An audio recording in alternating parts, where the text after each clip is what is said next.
ये इंसान कमजोरी का पुतला है। ये इंसान अल्लाह पे एहसान क्या कर सकता है? अल्लाह का बिगाड़ क्या सकता है? कुछ नहीं बिगाड़ सकता है, अल्लाह पे एहसान कर सकता है। अच्छा, अमेरिका नाचे कूदे या हिंदुस्तान के चंद लुच्चे लफंगे नाचे कूदे और ये बोले कि मैं इस्लाम मिटा दूंगा, कुरान मिटा दूंगा, मस्जिद मिटा दूंगा, दाढ़ी नोच लूंगा, टोपी को जला दूंगा, तेरे लिबास को नोच लूंगा, तेरा वजूद खत्म कर दूंगा, चाहे वो हजार नाचे कूदे, हजार उछले, अपनी मेजोरिटी पे नाज करे कि मेरे अंडर में कोर्ट है, कचहरी है, रिजर्व बैंक का मैनेजर मेरा है, साफ सुप्रीम कोर्ट का जज मेरा है, सीएम मेरा है, डीएम मेरा है, पीएम मेरा, कुछ भी नाचे कूदे उछले। इतना तो सच है कि वो इंसान है और इंसान कमजोरी का पुतला है और अल्लाह सबका खालिक है। अल्लाह का मद्दे मुकाबिल कोई नहीं है और अल्लाह ताला काफिर ही क्यों ना, अगर उससे 50 लोगों के फायदे वाबस्ता हैं तो जल्दी उसकी दौलतों को छीनता नहीं। क्यों छीनेगा अल्लाह ताला? क्यों छीनेगा जब उससे दूसरों का फायदा हो रहा है? जरूरत से ज्यादा माल अल्लाह इसीलिए देता है ताकि उसमें दूसरों के हुकूक को रख देता है और जब तक हक अदा होता रहता है उसकी दौलतों को अल्लाह बढ़ाता रहता है।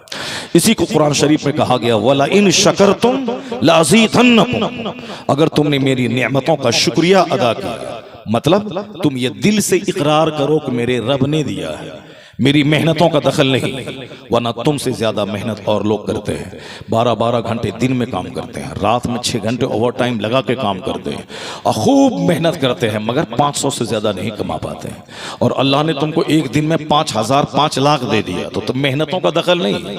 मेहनत तो तुमसे ज्यादा वो करता है ईंट ढोने वाला, मेहनत तो तुमसे ज्यादा वो करता है रेड़ी चलाने वाला, मेहनत तो तुमसे ज्यादा वो करता है जो कड़ाके की सर्दी में 8 घंटे नदी में रह करके 5 केजी मछली मारता है और जाके बाजार में बेच करके 500 रुपए लेके जाता है। मेहनत तो वो करता है ज्यादा। तुम तो आराम से एसी में बैठे रहे, अपना कंप्यूटर चलाते रहे, बस उसी में काम हो गया तो 5 करोड़ का काम हो गया। एसी में बैठे बैठे काम हो गया तो क्या ये तुम्हारा हक था कि 5 करोड़ तुमको अल्लाह ताला दे दिया? कार पे बैठ के 5 चक्कर गांव में लगाए, 5 जगहों पे गए, 5 लाख का काम हो गया, क्या मतलब? क्या तुमने कमा के रखा था? या तेरे बाप दादा ने अल्लाह पर कोई एहसान किया था? अल्लाह पर एहसान कोई क्या कर सकता है? एक कमजोरी का पुतला जो नापाक कतरे से पैदा हुआ है, जिसके पेट में 2 केजी पाखाना हमेशा रहता है, जिसकी गर्दन पे मौत की तलवार हमेशा लटकती रहती है कि कब मगरिब और ईशा के बाद मेरी मौत का ऐलान हो जाए, जो इतना कमजोर है, जो नापाक कतरे से पैदा हुआ, जो माँ के पेट में नापाक खून पी के जिंदा रहा, जो पेशाब पाखाना हमेशा लेके चलता है, मरते दम तक चलता है, सो जाए तो कोई गर्दन पे छुरी चला दे तो भी उसको पता ना चले।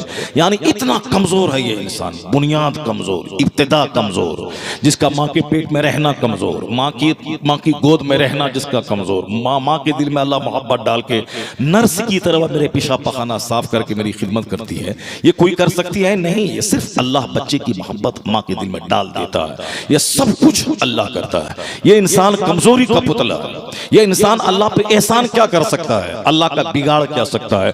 कुछ नहीं बिगाड़ सकता है, अल्लाह पे एहसान कर सकता है। अच्छा, अमेरिका नाचे कूदे या हिंदुस्तान के चंद लुच्चे लफंगे नाचे कूदे और ये बोले कि मैं इस्लाम मिटा दूंगा, कुरान मिटा दूंगा, मस्जिद मिटा दूंगा, दाढ़ी नोच लूंगा, टोपी को जला दूंगा, तेरे लिबास को नोच लूंगा, तेरा वजूद खत्म कर दूंगा, चाहे वो हजार नाचे कूदे, हजार उछले, अपनी मेजोरिटी पे नाज करे कि मेरे अंडर में कोर्ट है, कचहरी है, रिजर्व बैंक का मैनेजर मेरा है, साफ सुप्रीम कोर्ट का जज मेरा है, सीएम मेरा है, डीएम मेरा है, पीएम मेरा, कुछ भी नाचे कूदे उछले। इतना तो सच है कि वो इंसान है और इंसान कमजोरी का पुतला है और अल्लाह सबका खालिक है। अल्लाह का मद्दे मुकाबिल कोई नहीं है। अल्लाह रब्बुल इज्जत जिस इस्लाम को हर घर में पहुंचाना चाहता है, ये अल्लाह रब्बुल इज्जत की जो पहुंचाना चाहता है, ये काम वो के रहेगा जो अल्लाह चाहता है। और जो ये लुच्चा लफंगा चाहता है कि मैं मिटा दूंगा, खटा दूंगा, ऐसा नहीं होने वाला। यकीन रखें आप, अंदर से इंसान कमजोरी का पुतला है। अल्लाह थोड़ी देर 10, 20 साल, 25 साल उसको मोहलत देता है, ये नाचता है, कूदता है और उसके बाद फिर अल्लाह उसकी औकात याद दिला देता है। कैसे? जिस तरह से कि जयपाल जोगी जादू के सहारे नाचा था, कूदा था, उड़ा था, आग की की बारिश बरसाया था, गरीब नवाज सबर करते रहे। अल्लाह रब्बुल इज्जत का चहीता बंदा, और जब जलाल में आया तो एक जूता उसके सारे गुरूर को तोड़ के रख दिया, उसका सारा घमंड चूर चूर कर दिया और बता दिया कि हक गालिब रहता है और बातिल मगलूब होने के लिए आया है। अल्लाह छूट देता है 10 साल 20 साल, खूब नाचो कूदो गाओ, खूब नाचो कूदो गाओ, और वो लोग काट देंगे, मार देंगे, पीट देंगे। तुमसे पहले भी लोगों ने नाचा कूदा था, आज 15 साल से लोग नाच रहे हैं, कूद रहे हैं। मैं इस्लाम मिटा दूंगा, मस्जिद दबा दूंगा, मदरसा मिटा दूंगा, मौलाना को मार दूंगा, दाढ़ी नोच लूंगा। ये 1400 साल से हो रहा है, लेकिन रिजल्ट क्या निकलता है? अंततः आखिरकार अंजाम क्या होता है?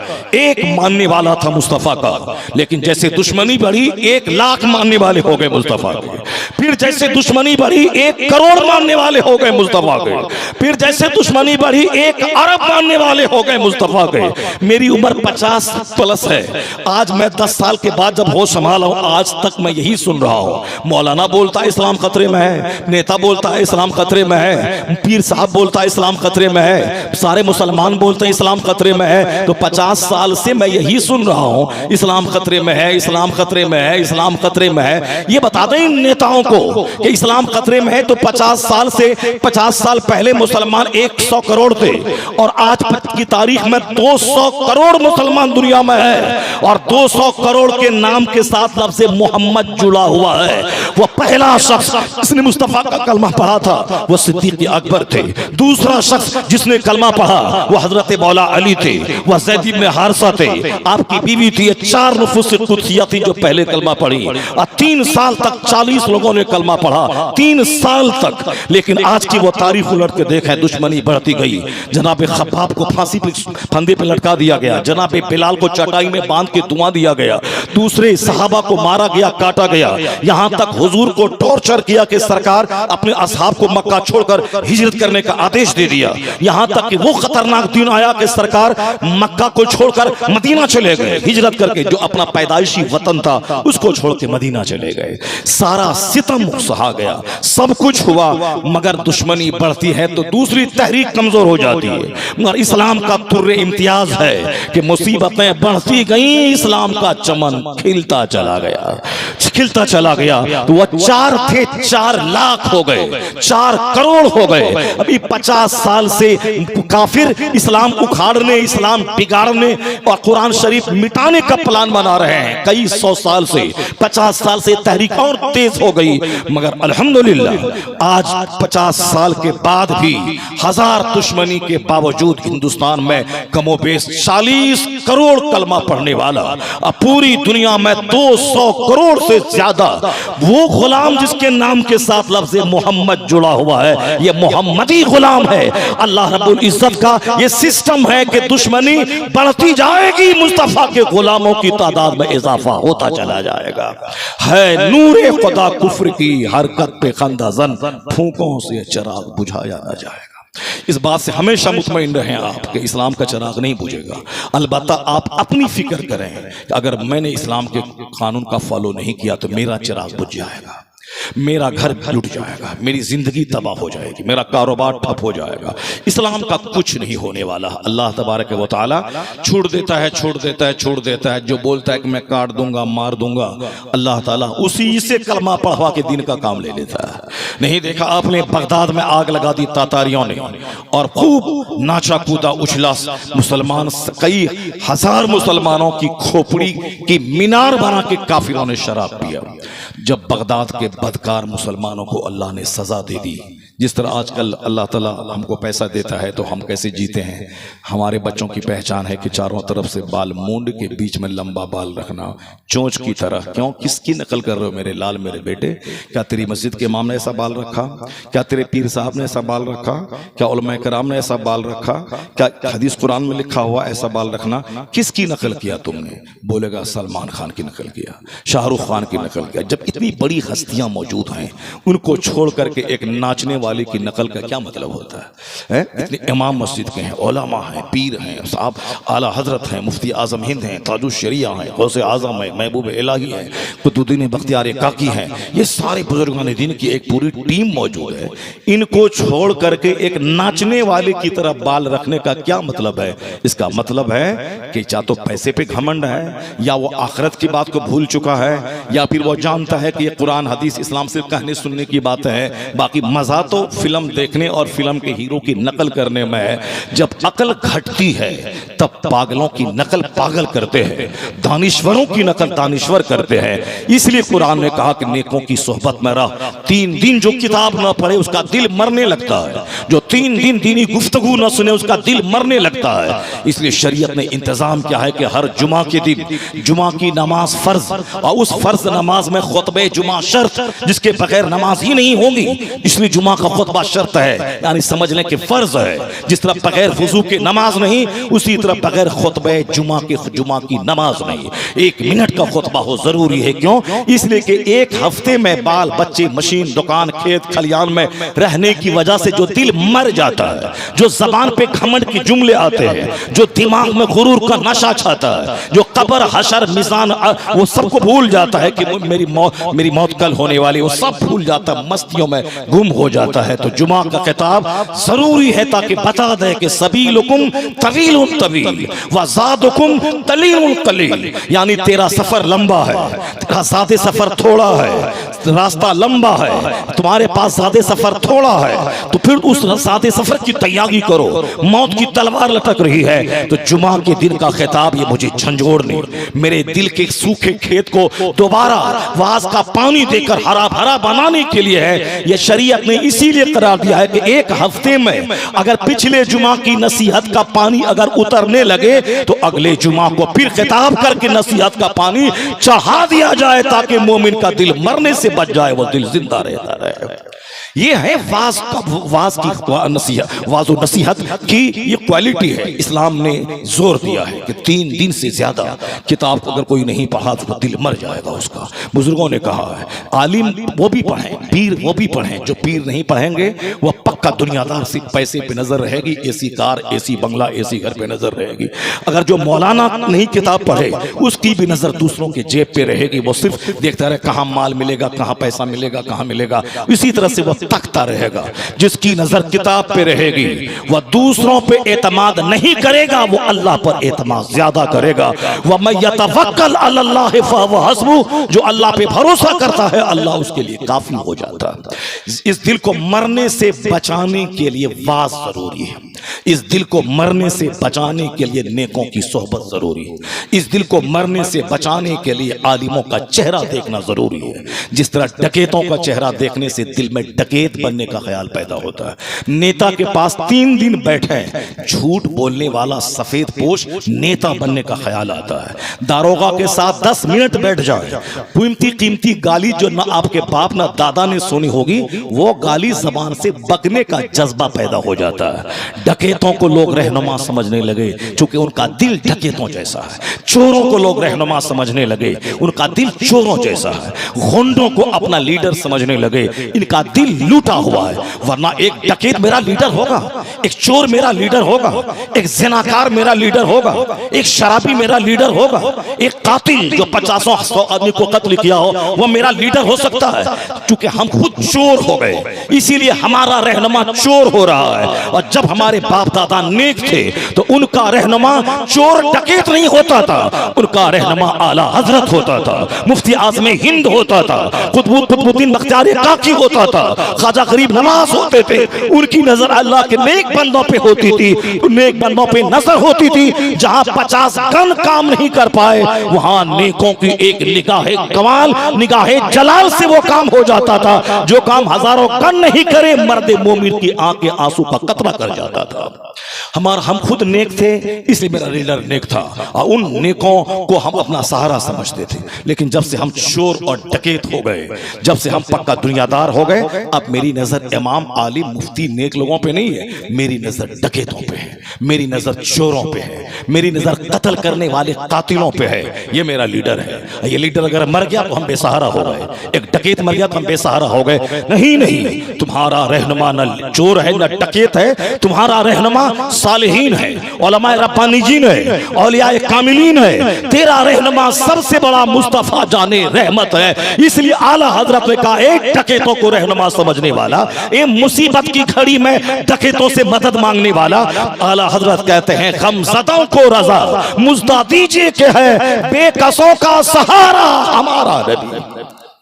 गमज़दों का सहारा मुस्तफ़ा है, बेकसों का सहारा मुस्तफ़ा है। क्योंकि जैसी सोच मेरी बन रही है उसी तरह की बातें दिल में पैदा होती हैं। हमारे बच्चे लखेरे हो गए, हमारे बच्चे आलिमों के पास नहीं आते, हमारे बच्चे फिजिक्स, केमिस्ट्री, बायोलॉजी पढ़ते हैं, हमारे बच्चे हिंदू टीचर का एहतराम करते हैं, मगर मस्जिद के इमाम को 5000 कमाने वाला मामूली बेकस, लाचार, बेसहारा मौलवी समझकर उनको सलाम तक नहीं करते हैं, उनके पास बैठना नहीं चाहते हैं। क्योंकि वो जानता है कि ये मास्टर डायरेक्टर है इंस्टीट्यूट का, ये बहुत बड़ा मैथ का एक्सपर्ट है, इसलिए उनके सामने जाके बिल्कुल भीगी बिल्ली बन के रहना, घिघियाना, सर सर सर सर, 1 घंटे में 100 बार सर सर कहना, ताकि ये हमको अच्छा टेक्निक सिखा देगा मैथ का, तो हम IAS ऑफिसर बन जाएंगे। वहां दुनिया है, इसीलिए वहां रिस्पेक्ट कर रहा। अब चूंकि जन्नत की तड़प नहीं है, आखिरत की ललक नहीं है, जन्नत पाने का शौक नहीं है, तब ना वो जन्नती के पास नहीं आ रहा है, जन्नत का रास्ता नहीं ढूंढ रहा। वरना अगर अभी आज ऐलान हो जाता कि कोटवा के इस मोहल्ले में एक आदमी नाचने के लिए बंबई से आ रहा है, मैं कसम खा के कहता हूं कि 1 लाख आदमी यहां जमा हो जाता। अगर मुंबई का कोई फिल्म हीरो आता नाचने वाला, 1 लाख लोग जमा होते, तो इस मैदान में महफिल नहीं सजती, महफिल खेत में सजती। पूरा मदन पूरा उठ के आ जाता कि जरा सलमान खान आ रहा है, शाहरुख खान आ रहा है, सब साहब फला हीरो आ रहा है, नसीरुद्दीन फला का कौन कौन सब आ रहा है, वो आ रहा है, सब जमा हो जाता। लेकिन एक मौलवी आ रहा है, 1 घंटे का वाज करेगा, दीन सिखाएगा, इस मोहल्ले के लोग ही जमा हो जाते तो तिल रखने की जगह नहीं मिलती। इस मोहल्ले के लोग ही आ जाते तो आज एक बहुत बड़ा हजारों का मजमा जमा हो जाता। लेकिन चूंकि दिलचस्पी दीन से नहीं है, इसीलिए अब दिलचस्पी जब फिल्म से है, तो अब फिल्म जो कुछ भी आंख देखेगी उसका असर कबूल करेगी आंख। तो आंख देखती है सलमान खान को तो बाल सलमान की तरह, आंख देखती है सलमान को तो हाथ में धागा सलमान की तरह, आंख देखती है फिल्म में नाचने वाली हीरोइन को, तो इसलिए हमारी बेटियों का लिबास जींस और टी-शर्ट, फटा हुआ जींस पहनना, ये 18 साल की जवान जवान बेटियों का फटा हुआ जींस पहनना और लिबास पहनने के बाद भी नीम बरहाना लगना, ये कहां से सोच पैदा हुई? किसने इनको बताया कि तुम्हारा मॉडल वो है? किसने सिखाया?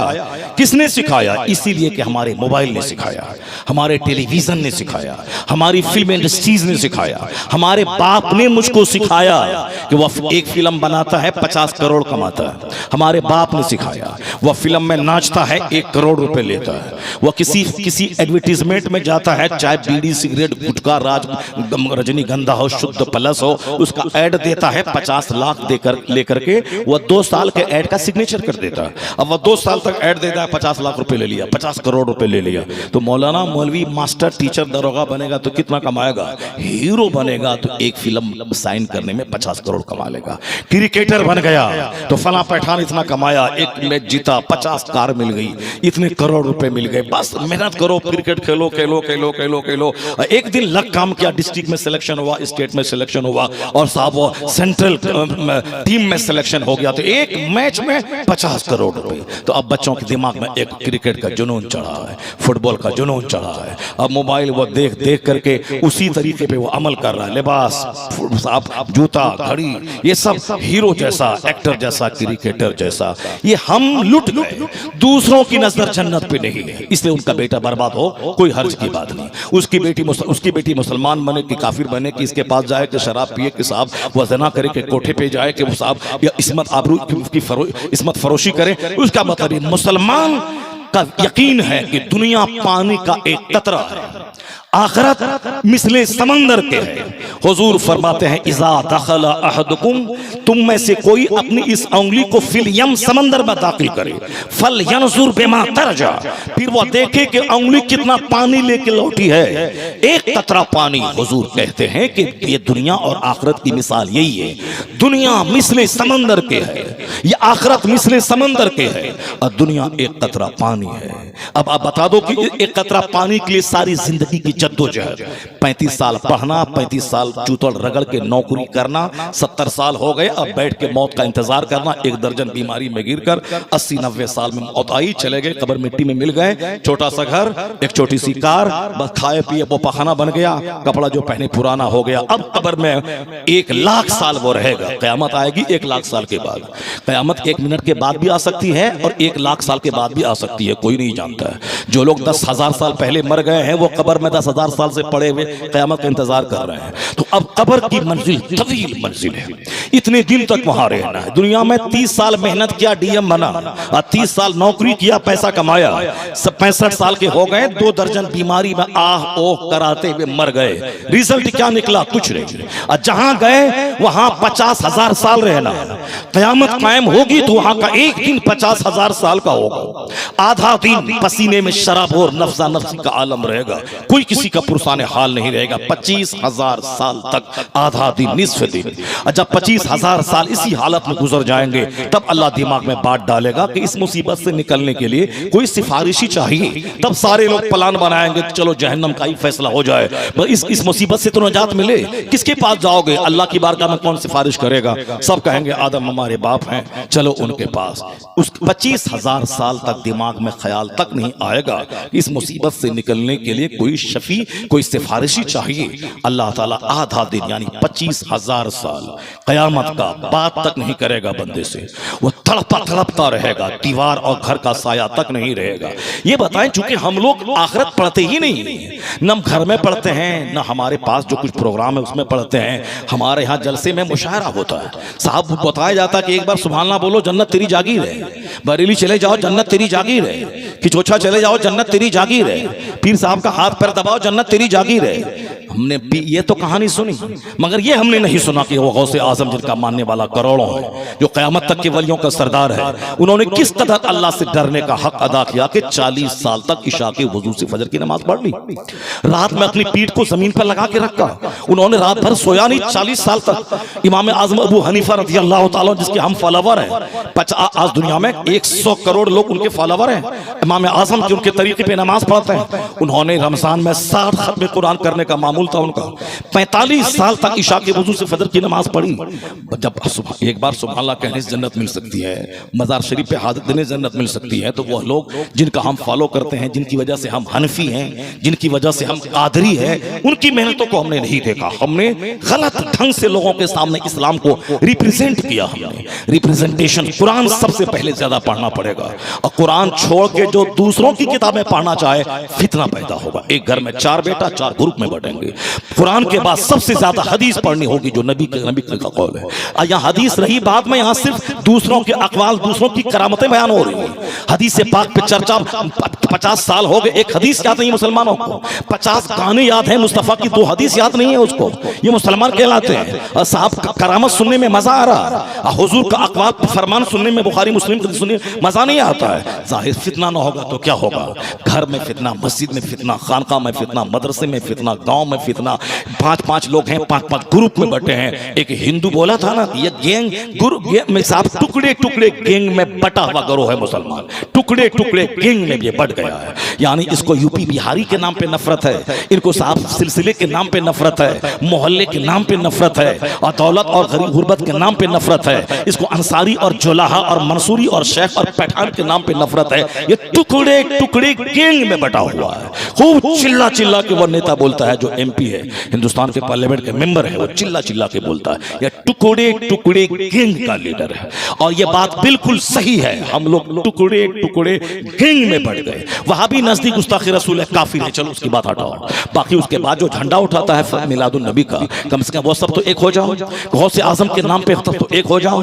कम से कम जो अपने आप को रज़वी कहलाता है वो तो कम से कम एक हो जाओ। ये क्या अलग अलग ग्रुप में बढ़ गए, पीर का दामन पकड़ के अलग अलग गैंग में बढ़ गए। कादरी के नाम पे एक हो जाओ, मुस्तफा की मोहब्बत के नाम पे एक हो जाओ, आला हजरत के नाम पे एक हो जाओ, अहले सुन्नत के नाम पे एक हो जाओ। टुकड़े टुकड़े गैंग में बढ़ गए। मजाज के खिलाफ काम हुआ, अलग ग्रुप हो गया। मजाज के खिलाफ काम हुआ, अलग ग्रुप। ये काफिर ठीक कहता है, ये ग्रुप टुकड़े टुकड़े गैंग का है। ये वो बोलता है और सही बोलता है, मेरी हरकतों को देख करके बोलता है। क्योंकि आज घमंड ने हम सबों के दिमाग से सच्चाई को मिटा दिया। जो थोड़ा सा कमाया वो घमंड का पुतला है, हमसे बड़ा कोई नहीं। हम जो सोचते हैं वो बात मेरी सच्ची है। थोड़ी कमाई में घमंड, थोड़े इल्म में घमंड, थोड़ा सा पीर साहब के आगे पीछे 2-4 दिन किया उसमें घमंड, 2-4 दिन मजार पे झाड़ू लगा दिया उसमें घमंड। घमंड घमंड घमंड। कौन मौलाना की बात सुनेगा, कौन मस्जिद में जाएगा? ढेरी मौलाना आता जाता रहता है। हुजूर फरमाते हैं ला यदखुलुल जन्नह मन कान फी क़ल्बिही मिस्क़ालु ज़र्रतिन मिन किब्र। बुखारी शरीफ की हदीस में आया कि राई बराबर किसी के सीने में घमंड रहा तो वो शख्स जन्नत में दाखिल नहीं होगा। राई बराबर। सहाबा ने पूछा सरकार, इन्नर रजुला युहिब्बु अन यकून सौबहु हसनन व नअलहु हसना। एक आदमी की तमन्ना है कि मेरा कपड़ा भी अच्छा रहे, मेरा जूता भी अच्छा रहे, क्या यह घमंड है? हुजूर कहते हैं ला ला, नहीं नहीं, इन्नल्लाह जमीलुन युहिब्बुल जमाल। अल्लाह जमील है और अल्लाह खूबसूरती को पसंद फरमाता है। तो अच्छा कपड़ा पहनना घमंड नहीं है। ये सारा ताल्लुक यहाँ दिल से है। हुजूर ने दिल की तरफ इशारा करके कहा व युशीरु इला सदरिही अत्तक़वा हा होना। हुजूर ने दिल की तरफ इशारा करके कहा तकवा यहाँ रहता है, यहाँ। आज यही बिगड़ गया है। अच्छा कपड़ा राडो घड़ी पहने, जूता पहने, फर्क नहीं पड़ता। हुजूर कहते हैं अल किब्र बतरुल हक व गमतुन नास। घमंड ये है हक बात नहीं मानना और दूसरों को हकीर समझना, ये घमंड है। अच्छा कपड़ा पहना घमंड नहीं, हक बात नहीं माना, इसकी बात कौन मानेगा? बहुत बोलने वाला आया चला गया। हक नहीं मानना, कुरान नहीं मानना, हदीस नहीं मानना, कुरान हदीस से जो मफहूम निकलते हैं उसको नहीं मानना, और कुरान हदीस बताने वाले को नहीं मानना, अपनी नफ्स की पर एतमाद करना। फिर रविशंकर को मानना है, मुरारी बापू को मानना है, रामदेव ने बोल दिया उसको मानना है। फिल्म का कोई नाचने वाला हीरो कोई डायलॉग दे दिया, अब उसी डायलॉग को मुसलमान का बच्चा ढो रहा है। अमिताभ ने दीवार में ये कहा था, अमिताभ ने ये बोला था, अब उसकी उसी जुमले को दोहराता है, उसी जुमले को। ये शराब पीता बोलता शराब पीता हो गम भुलाने को, यानी फिल्मी कल्चर हावी है। इसका बोलने का स्टाइल भी फिल्मी वाला। ये कुफरिया गाने गाता है, कुफरिया गाने। फिल्म में जो गाना गाया वो गाता, सो भूल जाता है कि मैं उसका गाना गाने से मैं काफिर हो गया, शादीशुदा हो तो बीवी निकाह से निकल जाएगी। ये सारी चीजें फिल्म कल्चर का नतीजा है, चंद सिक्के कमाने का नतीजा है। वो गरीब, बोला था ना आजम भाई हमारे अभी कुछ देर पहले, कहा वो गरीबी ठीक थी, 50 साल पहले वाला दौर ठीक था, 100 साल पहले वाला दौर ठीक था। इन्होंने दूसरे को कहा कि आज दौलत मालदार माल की फरावानी ने लोगों की सोच बिगाड़ दिया है। वो अंधेरा ही भला था जब कदम राह पर थे, रोशनी लाई है मंजिल से दूर बहुत। यानी ये चकाचौंध चमाचम रोशनी आदमी को घमंड दिया है, गुरूर दिया है, शबाब दिया है, शराब दिया है, जिना दिया है, कत्ल दिया है, मार धाड़ दिया है, कचहरी का दरवाजा खटखटा के दूसरों को जलील करने का रास्ता खोला है, समाज में दूरियां बढ़ा दी है, डिस्टेंस बढ़ा दिया है। पर एक पड़ोस में रहने वाला 2-2 साल तक एक दूसरे से बात नहीं करता है, सलाम नहीं करता है, सब पान खा के होंठ लाल करके अपने हमसे बड़ा कोई नहीं है, बस उसी में भैंस बना रहता है। कोई किसी के पास नहीं जाता, न इल्म की कदर है, न तकवा की कदर है, न नमाज की कदर है, न शराफत की कदर है, न इल्म की कदर है, न उम्र की कदर है। यहां तक हदीस में आया है कि बूढ़ों का एहतराम कर, बूढ़ों की ताजीम ये ताजीम खुदाबंदी में दाखिल है। बूढ़ों का एहतराम कर, बूढ़ों का एहतराम किया, बूढ़ों का मजाक उड़ाया जाता है। माँ बाप का एहतराम कर, माँ बाप का मजाक उड़ाया जाता है। बाप माँ ने मुझको दिया क्या है, बाप ने मुझको दिया क्या है। ये सोच जो बिगड़ गई, जो मैं घमंड का पुतला हो गया, ये दीनी सोहबतों से दूरी, ये मोबाइल कल्चर, ये फिल्म कल्चर ने दिया। तोड़ दो इस सारे कल्चर को। जो बुजुर्गों ने दीन का रास्ता था, वो अपने पीरो मुर्शिद को डोली पे बिठा के ले जाता था। वो आलिम दीन की तकरीर 5-5 घंटे बैठ के सुनता था। वो आलिम हरमैन शरीफैन से आने वाले का पांव धो के वो पीता था, ये मुस्तफ़ा के शहर से आया है, और यहाँ पता चली मुस्तफ़ा के शहर से आया है, उसको सलाम तक नहीं करेगा, वो आया है वो जाने, वह नाम के लिए गया था। 900 चूहा खा के बिल्ली हज को चली, यानी क्या गंदी सोच है, 900 चूहा खा के बिल्ली हज को चली। मैं कहता हूँ जालिम, तुम इस्लाम नहीं जानता है, शैतान तुझ पर हावी है। यह सोच शैतानी है कि एक हरमैन के मुसाफिर को कहना कि 900 चूहा खा के बिल्ली हज को जा रही है, यह तेरा घमंड बोल रहा है, यह तेरा हसद बोल रहा है कि मैं नहीं गया और ये जा रहा है। यह हसद की बोली है, घमंड की बोली है, शैतानत की बोली है, वरना 900 चूहा नहीं, हदीस कुरान की ये बोली है कि 9 करोड़ चूहा खा के कोई चला जाए, अगर अल्लाह फजल फरमा दे तो सारे गुनाहों को मिटा देता है। बोलो जोर से सुभान अल्लाह। 900 चूहानी 900 करोड़ चूहा खा के कोई जाए, अगर अल्लाह ने हज कबूल कर लिया तो सारे गुनाहों को माफ कर दिया। नहीं सुनी वो हदीस तुमने? हुजूर ने क्या फरमाया? मन हज वलम यरफुस वलम यफसुक रजा कयौमिन वलदतहु उम्मु।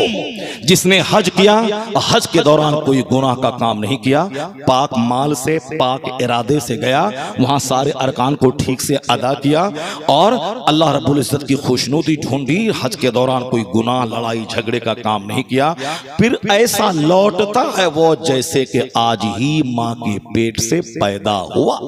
सुभान अल्लाह। मगर ये खसीस और रजील, ये शराबी की सोहबत में रहने वाला, ये अमिताभ बच्चन की गुलामी करने वाला, ये 24 घंटे फिल्मी गाने सुनने वाला, गाने वाला, ये रजील चूंकि खुद रजील है, इसलिए उनकी मुंह से पाखाने जैसी ज्यादा गंदी बातें निकलता है।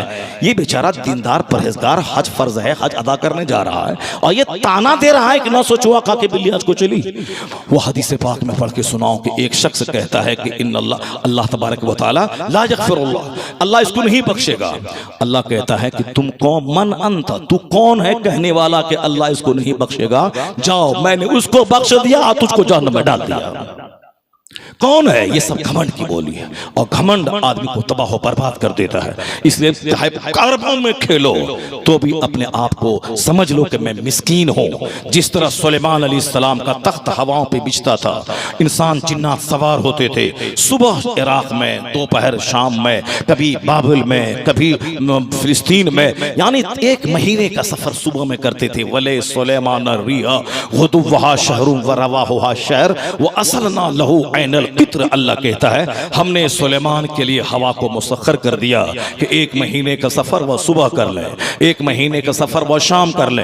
हवाई जहाज 1903 में अमेरिका के राइट ब्रदर्स ने दिया, मगर अल्लाह ने 3000 साल पहले जनाबे सुलेमान अलैहिस्सलाम के लिए हवाई जहाज का इंतजाम कर दिया है। वह हवाओं पे वो तख्त उड़ता था, तो इतने बड़े बादशाह, हवाओं पे उड़ने वाले, तख्त हवाओं में बिछा के हवाई जहाज का काम लेने वाले, और रुए जमीन का बादशाह, सिर्फ फिलिस्तीन, शाम, Iraq, Bahrain, Qatar, Amman, Dubai, Jordan, मिस्र का नहीं, 4 बादशाह गुजरे हैं जिसकी सल्तनत पूरी रुए जमीन पर हुई है। शर्क से लेके गर्ब तक, शिमाल से लेके जुनूब तक पूरी रुए जमीन पे, उसमें से एक बादशाह सुलेमान अलैहिस्सलाम है। इतने बड़े बादशाह, और जब इबादत गाह में जाते थे, इबादत की जगह मस्जिद में जहां जाते थे, वह अपना बदन एक मिस्कीन से मिला लेते थे और कहते थे मिस्कीन मिस्कीन से मिल गया। सुभान अल्लाह। मिस्कीन मिस्कीन से मिल गया। किस पर तू नाज करता? कितनी दौलत है तेरे पास?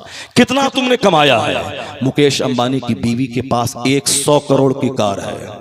1 करोड़ नहीं, 100 करोड़ की कार। कुछ साल पहले अखबार में छपा था। अब बताएं कि 100 करोड़ की कार में जो 4 पहिया है, एक पहिया की कीमत है 10 करोड़ रुपए। अब 10 करोड़ तुम अपनी बिल्डिंग बेच दो, 10 करोड़ रुपए नहीं होंगे। कितनी दौलत है उसके पास है, काफिरों के पास। किस पे तुम इतराते हो? किस पे तुम घमंड करते हो? किसकी नजर लग गई? किस डाइन और कातिल ने मुस्लिम समाज के नौजवानों की सोच बिगाड़ दी? किसने तुझको आवारा और काफिराना सोच वाला बना दिया? किसने बना दिया? वहां बादशाह रुए जमीन के अपने आप को मिस्कीन कह रहा है, और जमीन दुनिया के खजाने का मालिक है मुस्तफा। हुजूर कहते हैं उती तो मफाती हो खजाइनिल अर्द, जमीन के खजानों की कुंजियां, उती तो मफाती हो खजाइनिल अर्द, जमीन के खजानों की कुंजियां मुझको दे दी गई। जमीन के खजाने का मालिक मुस्तफ़ा। और हुजूर कहते हैं अगर मैं चाहूं तो ओहद का पहाड़ सोना बनकर मेरे पीछे पीछे चले। इतने मालिक व मुख्तार मुस्तफ़ा हैं। वो क्या कहते हैं, अल्लाहुम्मा अहयनी मिस्कीना व अमितनी मिस्कीना व शुरनी फी जुमरतिल मसाकीन। ए अल्लाह मुझे मिस्कीन बना के जिंदा रख, हालत मिस्कीनियत में मौत अता फरमा और मिस्कीनों के साथ मेरा हश्र फरमा। और हुजूर फरमाते हैं फ़ुक़रा उम्मती, मेरी उम्मत के फ़ुक़रा गरीब मोहताज लोग जिन पर न ज़कात फर्ज है, न सदक़े फित्र वाजिब है, न कुर्बानी वाजिब है, मेरी उम्मत के फ़ुक़रा अगर मेरी उम्मत के मालदार ज़कात निकालें, सदक़े फित्र निकालें, कुर्बानी करें, गरीबों मिस्कीनों का हक अदा करें, नमाज़ पंजगाना बाजमात पाबंदी से मस्जिद में पढ़ें, वक्त पे हज अदा कर दें, तमाम फ़राइज़ व वाजिबात को अदा करें और वो जन्नत जाएंगे अगर वो साहिब ईमान है, ईमान सलामत है, अमन सलामत है, अमल सलामत है, तो वो जन्नत जाएंगे। तो हुजूर क्या कहते हैं, मेरी उम्मत के फ़ुक़रा इन मालदारों से, जो मालदार जन्नती होंगे, जिसके पास ईमान होगा, जो बदअक़ीदा वहाबी देवबंदी नहीं हुआ होगा, जो मसलक के अहले सुन्नत मसलक के आला हजरत का फॉलोवर होगा, जो नमाज रोज़ी हज व ज़कात का आमिल होगा, ये मालदार जन्नत जाएंगे। मगर इनसे पहले मेरी उम्मत के फ़ुक़रा 500 साल पहले जन्नत चले जाएंगे। सुभान अल्लाह। जिसको आप बैठने नहीं देते हो, जिसके पास आप बैठना अपनी तौहीन समझते हो, जिनको अपने बेटे के वलीमे में बुलाना अपना इंसल्ट समझते हो, जिनसे बात करना इंसल्ट समझते हो, जिनके सलाम का जवाब देना अपनी तौहीन समझते हो कि मैं अरबपति और इस मिस्कीन फटीचर क्लास के मजदूर के सलाम का जवाब दूं, ये मेरी तौहीन है। तेरी हिम्मत कैसे हुई कि तू मुझको सलाम कर दिया, मैं तेरा जवाब दूं? तो तुमसे पहले वो 500 साल पहले चलना चाहेगा। अगर मुसलमान है, हुजूर की बात पर यकीन है, अल्लाह सच्चा, रसूल सच्चे, कुरान सच्चा, मुस्तफ़ा सच्चे, इस्लाम सच्चा, अगर ये यकीन है तब। वरना अगर कोई यकीन को खो दे वो काफिर हो जाए, उससे कोई बहस नहीं है। बहस है जो मोमिन है उसको नबी की बात पर यकीन रखना पड़ेगा। तो फिर जब नबी ने ये कह दिया तो फिर ये घमंड किस बात का है, गुरूर किस बात का है? काफिरों ने कहा था मक्का का कि हम आपकी बात सुनेंगे, लेकिन आपकी महफिल में जो दो चार गरीब बैठते हैं, बिलाल, ये इन सबों को निकाल दीजिए, तब हम आपके पास बैठेंगे।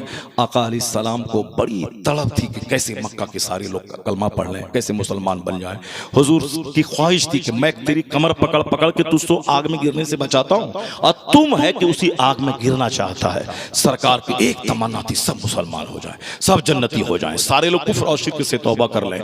जिस दिन कलमा पढ़ता था सरकार का चेहरा गुलाब की तरह खिल जाता था। जिस दिन काफिरों की शरारत बढ़ती थी, लोग इस्लाम को झुटलाते थे, सरकार अंदर से बड़े गमगीन हो जाते थे।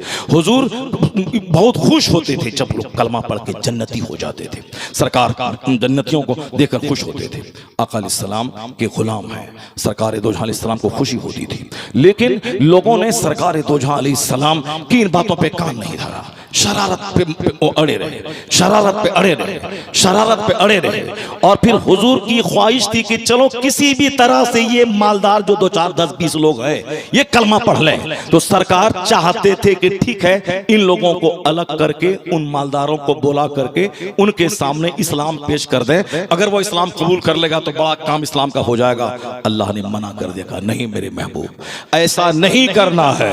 हिदायत तो अल्लाह देने वाला है, इसलिए उन गरीबों को जुदा मत कर, वो ईमान लाए या ना लाए, ये आप पर फिदा होने वाले लोग हैं, इनको अपनी महफिल से अलग नहीं कर। अल्लाह को समझ, ये आप पर फिदा होने वाले लोग हैं, ये आप पर जान देने वाले लोग हैं, ये आप का काम करने वाले लोग हैं। ये गरीब हैं तो क्या हुआ, इन गरीबों को महफिल से अलग ना करें। पता चला कि चाहे कोई मालदार हजार कुछ करे, मगर इन गरीबों को कभी भी हिकारत की निगाह से नहीं देखना है। घमंड तबाह बर्बाद कर देता है। हक बात नहीं मानना और दूसरों को हकीर समझना, ये घमंड है। और सुनो, दौलतें चाहे जितनी हो जाएं, क्या करेंगे आप दौलतों को? मकान बनाएंगे? हजरत मौला अली से पूछिए जो वलियों के सरदार हैं। हजरत मौला अली बाबे फजलो विलायत पे लाखों सलाम। आला हजरत कहते हैं, बहरे तस्लीम अली मैदान में सर झुके रहते हैं तलवारों के। वो बहादुरों के सरदार, वो फातह खैबर, वो शेर खुदा, मैदान जंग में दुश्मनों की तलवारों का सर मौला अली को सलाम करने के लिए झुका रहता था। सुभान अल्लाह। वो बहादुर फातह मौला अली, मालूम है वो क्या कहते हैं? बस उनकी तौजी सुन लीजिए। तकरीर अब मैं खत्म कर रहा हूं। बस सिर्फ सोच बदलना, दिल बदलना, और जिस हालत में हमारे लोग जी रहे हैं उस पर एक जबरदस्त तनकीद करना, तनकीद तजलील और तहकीर के लिए नहीं, तनकीद इसीलिए ताकि उस घिनौने माहौल से मेरे बच्चे बाहर आ जाएं। तनकीद बराए इस्लाह है, तनकीद बराए तौहीन डिमोरलाइज करना नहीं, तनकीद बराए इस्लाह है ताकि हमारे बच्चे मान जाएं, हमारे बच्चे वापस आ जाएं, हमारे बच्चे इस दुनिया की रंगीनियों से धोखा ना खाएं, फिल्मी कल्चर चकाचौंध से धोखा ना खाएं, खेल तमाशे से धोखा ना खाएं, बल्कि अपने रहनुमा से जुड़े रहें, इल्म से जुड़े रहें, मदरसों से जुड़े रहें, मदरसे की चटाई से जुड़े रहें। बड़े हो गए तो भी मदरसा जाएं 10 मिनट के लिए। आप मुझको नबी की एक हदीस सुना दीजिए। मौलाना साहब के पास दुआ तावीज़ के लिए नहीं जाएं, आप इनके पास जाएं कि एक हदीस सुना दीजिए जो मेरे दिल को जो मोटा हो गया है ये पतला हो जाए, आंख के आंसू जो खुश्क हो चुका है कम से कम एक कतरा आंसू आ जाए। आज हज करने वाला हज करके जाता है, आता है, बोलता है हज हुजूर यहाँ थे तो लगता था कि रोएंगे, वहां गए तो आंसू ही सूख गया। खाने काबा का तवाफ करते हैं, आंसू ही नहीं है, आंसू कैसे आएगा? वहां तो हाथ में मोबाइल है, वहां तो सेल्फी है, उस सेल्फी को लेके व्हाट्सएप पे डालना है, हम तो यहाँ हतीम के पास है। ला हौल वला कुव्वत इल्ला बिल्लाह। वो जगह है रोने की, वो जगह है अंबिया और मुरसलीन के तवाफ करने की, वो जगह है जिस जगह बेशुमार अब्दाल अख्ताब अगवास ने तवाफ किया, वो जगह है जहां सारे नबी और रसूलों के सरदार ने तवाफ किया, जिस हजर अस्वद को सरकार दो जहां ने चूमा, वह जगह तो आंसू बहाने की जगह है, रोने की जगह है, दिल के तपाने की जगह है, रोंगटे खड़े होने की जगह है। ये बाबे काबा के पास ये सेल्फी लेके अब अपने घर वालों को शेयर करता है। रोज़े रसूल जहां जुनैद और बायजीद जैसे बुजुर्ग सांस रोक कर उस रोज़े रसूल पे हाजिरी देते हैं ताकि सांस के चलने की आवाज बुलंद न हो, वरना सारे अमाल तबाह बर्बाद हो जाएंगे। ये वो जगह है, यानी अर्श के नीचे इस जमीन पर वो जगह है, वो जगह अर्श से भी ज्यादा नाजुकतर है, जहां जुनैद बायजीद जैसे बुजुर्ग नफ्स को सांस को रोक के हाजिरी देते हैं। नफ्स कुन करता मी आयत जुनैद बायजीद ईजा अल्लाह समद। ये यहाँ ये बदतमीज जाके सेल्फी लेता है, पीठ मुस्तफा के रोजे की तरफ करते था और सेल्फी लेके अपने घर वालों को शेयर करता, मर जाता, उससे बेहतर था रोजे रसूल पे क्यों गया? तो बदतमीजी करके गुनाह कमाने क्यों गया वहां? हुजूर के रोजे का दर्द पीट दे रहा है, उससे बेहतर था कि इंडिया ही में रहते, यहीं से दरूद सलाम पेश करते और फिर यहाँ मोहब्बत जिंदा होती तो यहाँ का सलाम सरकार की वारगाह में पहुंच जाता। ये क्या तुमने किया कि वहां जाके गुस्ताखी शुरू कर दी? मोबाइल को तोड़ दो, मोबाइल को रख दे अपने बक्स में। पूरा पूरी जिंदगी हिंदुस्तान में रहा, बाल बच्चों से जुड़ा रहा तो पेट नहीं भरा। ये 10 दिन के लिए उम्रा करने गया है, 25 दिन के लिए हज करने गया है तो मोबाइल साथ लेके गया है और हर पल सिर्फ मोबाइल से बात करता है। तवाफ़े काबा के टाइम में, रोज़े रसूल पे हाजिरी के टाइम में यहां तक कि गजब हो गया कि मैदान अरफात की हाजिरी जो हज का सबसे बड़ा रुकन है, यानी सबसे बड़ा रुकन है मैदान अरफात में वकूफ करना। ये हज का जो गया वहां इहराम की हालत में, चाहे वो सोए की हालत में गुजर जाए या बेहोशी की हालत में गुजर जाए हालत इहराम में, वो हाजी कहला जाता है वहां मैदान अरफात में ज़िलहिज्जा की 9 तारीख को। अब वहां पे वो रोने का टाइम है, वहां गिड़गिड़ाने का टाइम है। असर और जोहर और असर एक साथ इसीलिए ताकि ज्यादा लंबा टाइम जिक्र करे बंदा, रोए धोए, इसीलिए सिर्फ जोहर और असर दोनों एक साथ पढ़ ले, मगरिब को ईशा के साथ मिला के पढ़ ले, ताकि ये पूरा टाइम जो जोहर से लेके आफ्ताब के डूबने का है, रोने का, धोने का, जिक्र का, गुनाहों पे मातम करने का, आंखों के रास्ते से गुनाहों के दाग मिटाने का, खूब जिक्र इलाही करने का, ताकि पूरा टाइम मिल जाए। अब वहां सिर्फ फोन से बात करता है बदतमीज, सिर्फ फोन से बात करता है, सिर्फ घर वालों से राब्ते में रहता है, मैं यहाँ हूँ, मैं वहां हूँ, मैं इस पहाड़ पे हूँ, मैं वहां हूँ। वह नाचता है, हालत एहराम में नाचता है, कूदता है, फोन से बात करता है। जला दे मोबाइल को, मोबाइल लेके मत जा। जिस तरह एहराम बांधता है और चला गया, समझ ले घर वाला समझ ले मर गया। जब वहां से लौट के आ जाएगा तो अब समझ लें कि दोबारा नई जिंदगी अल्लाह ने अता कर दी है। उसके बाद फिर गले मिल उससे कि हम तो समझा था कि मर गया, और फिर ये हरमैन तैयबा के सफर से ये वापस आ गया, तो समझ ले कि नई जिंदगी मिल गई। वही हाजी को बोला, ऐसा लौटा जैसे आज माँ के पेट से पैदा हुआ। ये मोबाइल का तमाशा इसने मुझको बर्बाद कर दिया, सबको घर को सोच बिगाड़ दी, सबको खमंडी और मगरूर बना दिया। सुनिए गौर से, बस मैं जो आयत करीमा की तिलावत किया हूँ मैं उस पर थोड़ा सा तबसरा करता हूँ।